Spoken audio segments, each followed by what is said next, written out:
সাবেক উপদেষ্টা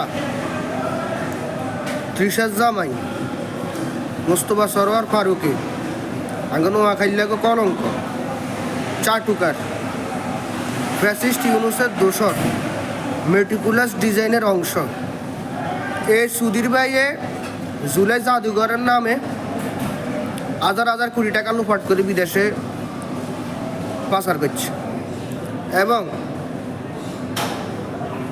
বাংলাদেশের চারুকলা ইনস্টিটিউট দখল করে হাজার হাজার কোটি টাকা আত্মসাৎ করছে। সত্য কখনো দামাচাপা থাকে না, সত্য কখনো গোপন থাকে না।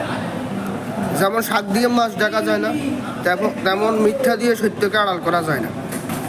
এই মোস্তফা সরোয়ার ফারুকিরে এখন দুদকে আলটিমেটাম দিছে এবং বিদেশ গমনে নিষেধাজ্ঞা দিছে। এই ইউনুস ফ্যাসিস্টের দোষরের দৃষ্টান্তমূলক শাস্তি চাই।